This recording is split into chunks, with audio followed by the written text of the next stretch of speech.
আসসালামু আলাইকুম। প্রিয় দর্শক, অন্য মঞ্চের আলাপ চাইতে আপনাদের সকলকে আমন্ত্রণ জানাচ্ছি। শেখ হাসিনার দেশে ফেরার কথা আমি বলছি না, এ কথা বলেছেন নেত্রী স্বয়ং। খুব বেশি দিন আগের কথা নয়, জুলাই মাসের 8 তারিখের কথা। কি বলেছিলেন তিনি এক ভার্চুয়াল ভাষণে, মনে পড়ছে? ঠিক আছে, সংবাদপত্র থেকে সরাসরি পড়ছি তিনি কি বলেছেন সেদিন। একবার আপনারাও দেখে নিন সংবাদপত্রে কি বলা হচ্ছে। এখানে বলা হয়েছে, নিউজ ডেস্ক দৃষ্টিভঙ্গি। বাংলাদেশের প্রাক্তন প্রধানমন্ত্রী শেখ হাসিনা এক চাঞ্চল্যকর সিদ্ধান্ত ঘোষণা করলেন। সোমবার রাতে এক ভার্চুয়াল ভাষণে হাসিনা জানিয়েছেন তিনি শীঘ্রই দেশে ফিরবেন এবং নিজে থেকে আদালতের মুখোমুখি হবেন। তার স্পষ্ট কথা, দেশে ফিরে মামলার মোকাবিলা করব, দেখব কত ধানে কত চাল। এই ঘোষণা যথেষ্ট তাৎপর্যপূর্ণ, কারণ এতদিন পর্যন্ত হাসিনা ও তার দল আওয়ামী লীগ আন্তর্জাতিক অপরাধ ট্রাইব্যুনালে, মানে যেটা ইন্টারন্যাশনাল ক্রাইমস ট্রাইব্যুনাল, সেখানে চলমান মামলাগুলিকে অবৈধ বলে দাবি করে এসেছেন এবং এসব বিচার বয়কট করার ডাক দিয়েছিলেন। ঢাকার আন্তর্জাতিক এরপরে একটু পরে লিখছেন, বলা হচ্ছে খবরে, সোমবারের ভাষণে শেখ হাসিনা আবারও এই বিচার প্রক্রিয়াকে প্রশ্নবিদ্ধ করেন, কিন্তু পাশাপাশি জানিয়ে দেন তিনি দেশে ফিরেই আদালতের মুখোমুখি হবেন এবং নিজের অবস্থান ব্যাখ্যা করবেন। উল্লেখযোগ্যভাবে আদালত অবমাননার এক মামলায়, কন্টেম্পট অফ কোর্ট, সেখানে তিনি হাজির হননি বলে ইতিমধ্যেই তাকে 6 মাসের কারাদণ্ড দিয়েছে ট্রাইব্যুনাল। শুনলেন, এখানে তিনি স্পষ্টই বললেন দেশে ফিরবেন। আইসিটি বা ইন্টারন্যাশনাল ক্রাইম ট্রাইব্যুনালে তার বিচার চলাকালীন ফিরবেন, বিচারের মুখোমুখি হবেন। অর্থাৎ ইউনূস সরকার ক্ষমতায় থাকলেও শেখ হাসিনার বিচার, ক্ষমতায় থেকে ইউনূস শেখ হাসিনার বিচার চালাবেন আর তখন তিনি ফিরবেন। তার মানে ওই যেমন আমি লিখেছি, আগামীকাল যদি তিনি দেশে ফেরেন তাহলে কেউ অবাক হবেন না। আর দেশে ফিরলে তার নিরাপত্তা ইত্যাদি কি হতে পারে এবং তার কি প্রতিক্রিয়া হবে দেশে ও বিশ্বে, সেই নিয়ে ছোট্ট করে দু কথা বলবো। এখন বুঝতেই পারছেন এই বিষয়, অর্থাৎ কি হতে পারে, এই সম্ভাব্যতা নিয়ে আলোচনা করতে গেলে আমাকে যেহেতু সম্ভাব্য, সুতরাং কল্পনার আশ্রয় নিতে হবে। কিন্তু কথা দিচ্ছি, সে কল্পনা হবে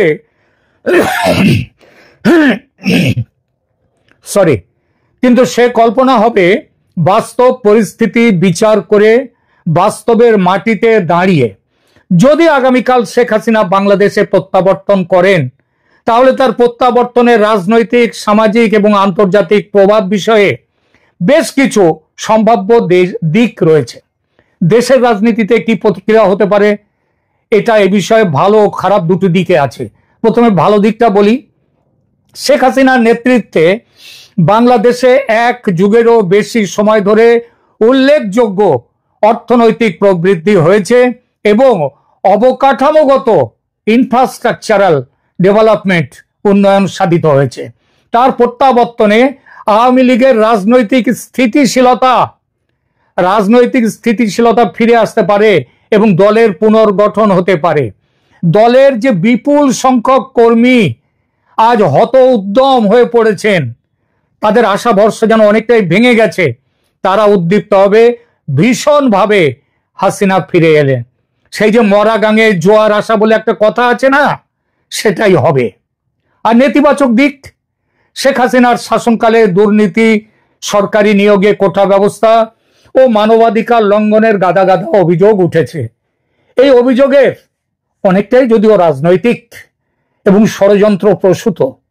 তার প্রত্যাবর্তন কিছু মানুষের মধ্যে বিভ্রান্তি ও বিরোধিতা নতুন করে জাগিয়ে তুলতে পারে, বিশেষ করে যারা তাকে গণতান্ত্রিক প্রক্রিয়ার প্রতি অবিচার করেছেন বলে অভিযোগ করেন। কিন্তু এখানে একটা কথা বলতে হয়, 1 বছর আগে শেখ হাসিনার বিরুদ্ধে যতটা জনমনে বিরোধিতা ছিল তার অনেকটাই কমে গেছে আজ। বাংলাদেশের মানুষ আজ খোলাখুলি বলছে এর চেয়ে শেখ হাসিনার আমল অনেক ভালো ছিল। রাজপথে জনতা স্লোগান দিচ্ছে শেখ হাসিনা ফিরে এসো।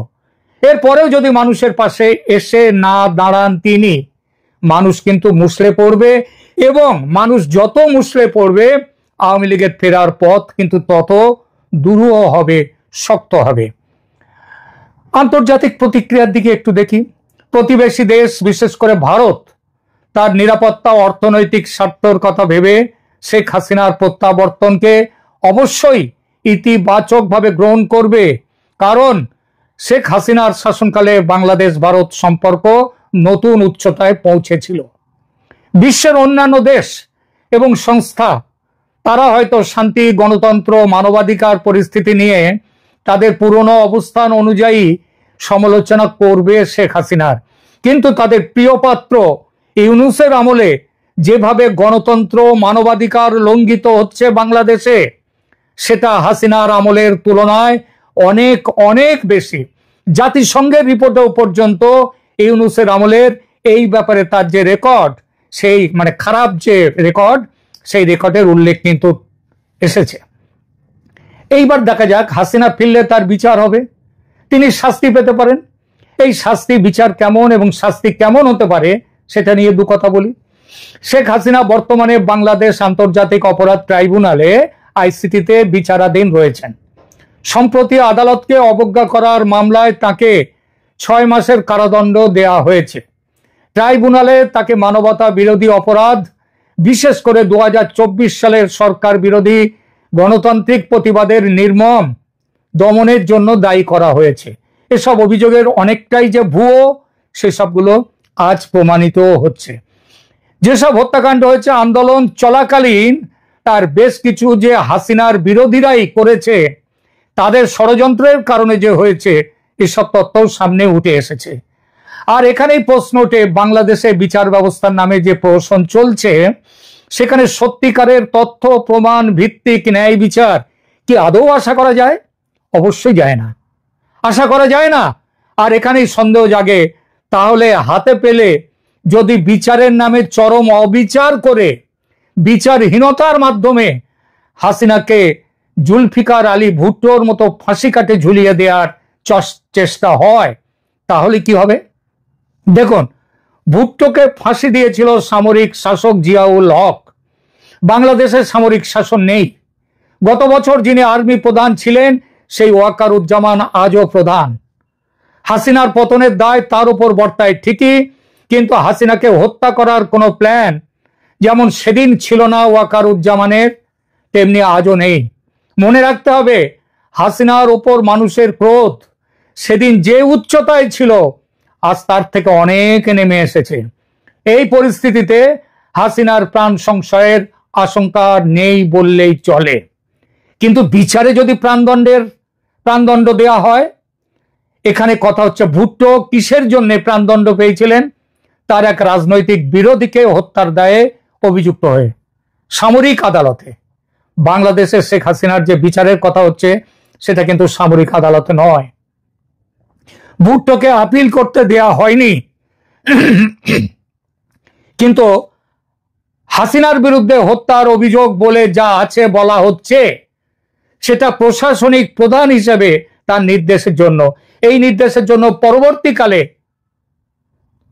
এই যে মোহাম্মদ ইউনূস, তাকেও তাহলে সেই একই ধারায় বিচারের সম্মুখীন হতে হবে।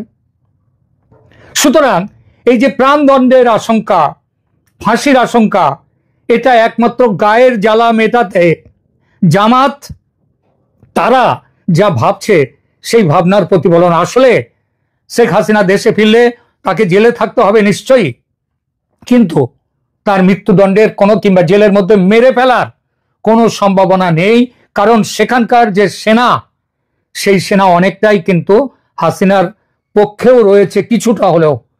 এই সেনা তার পতনের জন্য দায়ী, কিন্তু তার জীবন বাঁচিয়েছেও কিন্তু এই সেনা, এটা মনে রাখতে হবে।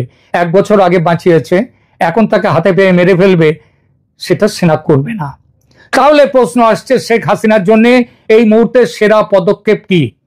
তিনি ভারতে থাকলে রাজনৈতিকভাবে তার ফিরে আসাটা কিন্তু ক্রমেই দূরে সরে যেতে থাকবে। তিনি নিজে যে কথা বলেছেন দেশে ফিরে বিচার ব্যবস্থার মুখোমুখি হবেন, এটাই তার সেরা পদক্ষেপ হওয়া উচিত। ইন্দিরা গান্ধী জরুরি অবস্থার পর নির্বাচনে হেরে যান ভয়ঙ্করভাবে, তাকে জেলে পাঠানো হয়। দেশের মানুষ যারা ইন্দিরা গান্ধীর চরম বিরোধী হয়েছিল তারাও ইন্দিরাকে জেলে পাঠানোটা মেনে নিতে পারেনি। ইন্দিরা ফিরতে পেরেছিলেন উইথ ফ্লাইং কালার্স, আরো বিপুল জনসমর্থন নিয়ে। জেল যাত্রার এইটাও সুবিধা, রাজনৈতিক নেতারা জেলে গেলে তাদের যে সাপোর্ট বেস, জনপ্রিয়তা, সেটা বহুগুণ বেড়ে যায়। হাসিনার ক্ষেত্রেও সেটাই হতে বাধ্য। এবার আলোচনায় দেখব কবে তিনি ফিরতে পারেন। বিশ্বের এবং বিশেষ করে দক্ষিণ এশিয়ার ভূ রাজনৈতিক পটভূমির দ্রুত পরিবর্তন হচ্ছে। যেসব খবর আসছে, বাংলাদেশ নিয়ে ভারত, চীন ও রাশিয়ার মধ্যে আলোচনা চলছে খুব গুরুত্বের সঙ্গে। আমেরিকার কাঠপুতুল ইউনূসকে সরিয়ে হাসিনাকে ক্ষমতা ফিরিয়ে দেওয়ার পথ ও প্রস্তাব নিয়ে আলোচনা চলছে। সম্প্রতি অজিত ডোভালের মস্কো সফরের সময় হাসিনার সঙ্গে রুশ প্রেসিডেন্ট পুতিনের ফোনে কথা হয়েছে বলে, সামান্য হাই হ্যালো সেটাও হয়েছে বলে কিছু খবর পাওয়া যাচ্ছে। পরবর্তী পর্যায়ে চীনে এ মাসের 31শে আগস্ট থেকে শুরু হচ্ছে চীনের সাংহাই কোঅপারেশন অর্গানাইজেশনের সামিট। সেই সামিটে মোদি, পুতিন, শি জিনপিং তাদের আলোচনা হবে এবং বাংলাদেশ সেই আলোচনার একটা বড় জায়গা।